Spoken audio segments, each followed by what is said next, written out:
Hear from me because I'm starting a new experiment, a fitness steroid experiment, of course. Gear. I've dabbled. I really do like low testosterone cycles. It's funny you call them cycles because I don't really cycle off, but number one being Tren, obviously. If you never tried it, I just see so much negative stuff about it, and I've never experienced anything negative. I've experienced the side effects, the sweating, the anger. These are all things that are good. The sweating's not good, but I sleep okay. Right after your first few whatever with it, it doesn't really affect you as much, unfortunately.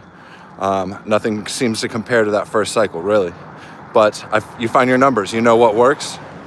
And when you put this chemical in your body, plus a few other things, it's almost like you can eat and drink whatever you want. And you just get shredded, you get ripped up. And that's the goal. I think getting big, being a big boy is overrated. I think that's for if you're under 5 foot. Like those guys who want to get real big boys, they want to get big. It seems to be always like closer to 5 foot tall guys. Everyone else is like, it doesn't really serve you more to be bigger and bigger. And it's like when I bench 315, when I bench 405, it's just like, I mean, at some point you're like, what's it? There's no function to it. It doesn't improve anything and the risk goes up. It's fun to do, it's cool. But to wrap your whole brain around that one goal, once you finally hit it, you're like, your desire to maintain it goes so far down. So once you hit that 1,000-pound club, however you want to do it, at some point you're like, you know what really benefits me? Looking good in a suit, like having great Instagram photos. Like at some point I want to stop impressing men with like, oh, you bench 3 plates, that's so cool, bro. But being like 40% body fat. And your range of motion on a push-up or a bench press is like 7 inches, down and up 5 inches, like a little mini, you know what I mean? Some of you guys might be hurt by this, but I'm starting a new experiment. And now that all the casuals are gone watching this, I'm doing Trend Ace, as I already am. I'm adding in Mint Trestolone. That's kind of more an exotic one. I'm adding in the most exotic one of all. It's called M1T, methyltrianolone. It's methylated Tren, not the oral one, as I have a pill that supposedly has that and I don't feel anything. But the injectable one, I'm excited for this because, for example, in one shot, I might take 100 milligrams of Tren in 1 milliliter. That's my shot. That's my pre-workout shot every day and most days. And I would want to do more, but you run through it and it gets expensive. It's not too bad. But the methyl Tren, for example, is the most potent anabolic known to man. So are the side effects, but it's same effects as Tren. But here's the example. You will take, instead of like Tren, 100 milligrams per serving. For this one, you take 1/2 of 1 milligram. And I chat GPT it, you know, if you've ever been on that, they give very conservative answers. They give real snowflake answers just to be safe.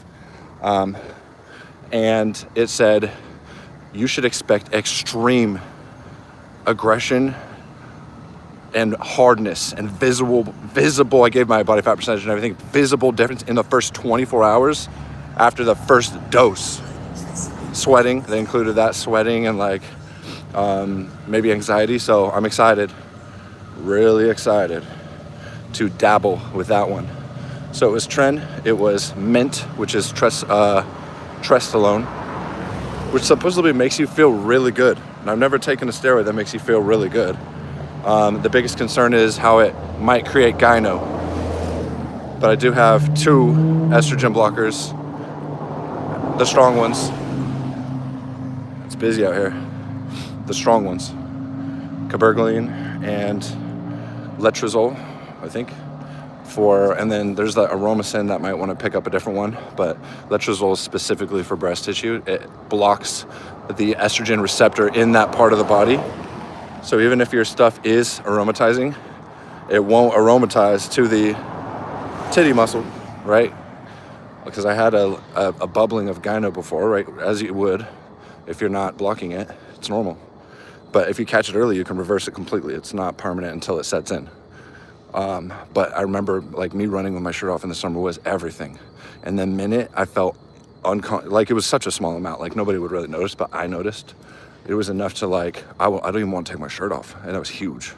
And then once I got cabergoline and all these other things, never been an issue. Because you learn, nobody really tells you these things. You got to block the estrogen blocker, right? You got to get it going. And then, so what's that one? So it's Cardarine, which is a SARM. And that one is actually, if you take it right, it helps you run farther. It helps you run at a better distance. And I've taken it before. It's just really expensive. It works. Like you can run, and when you're sprinting or you're running hard, eventually you stop and you're gassing. You know, your cardio has been challenged, right? When I take Cardarine, you can just run and you'll stop because you get tired, but then you're like, let's keep going. So it's crazy to think that there is a supplement that you would almost recommend for athletes. Like some of these other injectables and stuff like that, you don't recommend it for athletes really because it kind of like, it's cardiotoxic or it's tough on your heart, or it actually lowers performance. And it builds muscle, but it lowers performance. Cardarine, I can vouch for. I've tried the injectable one, good. And I tried the pills one, both is good. I didn't see any difference really. And I want to minimize total injections really. So, tricky is, and then everything I ever take, people are like, oh, what did you see the papers? Cardarine, they stopped the study because it was causing cancer and whatever. And then you look farther into it and you're like, it's so blown out of proportion. And it's actually the rats that were taking 1,000 times the recommended dose we're getting. And you're like, all right. You really have to do your own research though. Some of these anabolic agents, like these steroids, Tren, for example. So many people, I love looking up videos of Tren where everyone's talking such crazy, like it's so bad, I would never do it again. Larry Wheels, I would never do it again. I would never, it's the one thing I regret taking. I take it, and I take a lot. And it doesn't make you an asshole if you're not already an asshole. What I wanted it to do, which is why I took it, I wanted to be aggressive. I wanted to be angry. I wanted to be like beast mode in the gym. And it does that. But it doesn't make you hit your wife. Like it doesn't make you. So those stories about Tren are incorrect. And I've been trying it. I've been taking it long enough at a high enough dose. Not to mention, I got in freakish shape. When I was running and I had my diet on point. No, during that time I did not have my diet on point. Interesting. But it's fun that I've finally spent enough money because these stacks are so expensive. I think that's the only thing that holds people back to do a proper stack. And you need like 3 or 4 anabolics and 1 or 2 ancillaries like blockers. And then you're good. And then you have all your regular supplements. That's another video for another topic though. I don't even care about supplements anymore. Like when you're taking steroids, who cares about creatine? Like who cares about all these other things? Like if your body's low on creatine because your diet sucks, all these other things you're supplementing a nutrient. But if your diet's on point, you don't really need supplements. You don't need a protein powder, all that. But when you're on Tren, like your body can do all of that. Even on a cut, you're building muscle. Like it is the daddy for a reason. It's the king for a reason. And if you're, okay, let me tell you one other thing. There's little bouts every once in a while if you're going through some shit where you really should not be on Tren. Because you might want to end yourself. And I've been there often. But that's a pre-existing thing. That's not because of the compound. It exacerbates it, but it doesn't create it. I've always been dramatic like that. And when certain circumstances arise in my life, that someone would take that action anyway during these circumstances. But also in this, so it gives you mood swings, essentially. There's no middle. You're a god, you're a beast, like you're on top of the world. And it's the best feeling in the world, and then it flips. And you're paranoid a little. Yeah, paranoid a little. But I highly suggest it for most people. Like, if I was training a male athlete, I would drool at the fact.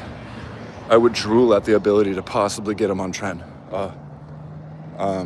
That's a quick video. I wanted to explain those ingredients on what I'm taking. So mint, Tren, Cardarine, and methyltrianolone. That's the scary one. I'm very excited to try that one.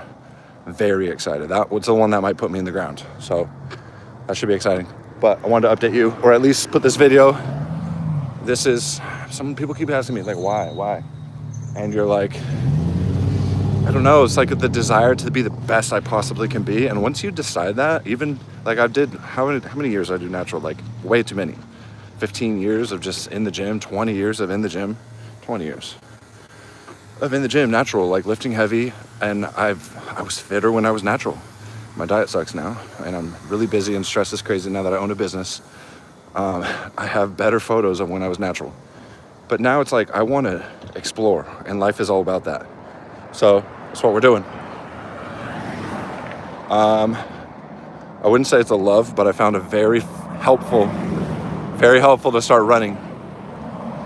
And I walk half of it sometimes because I have a side ache, and it's my first run back.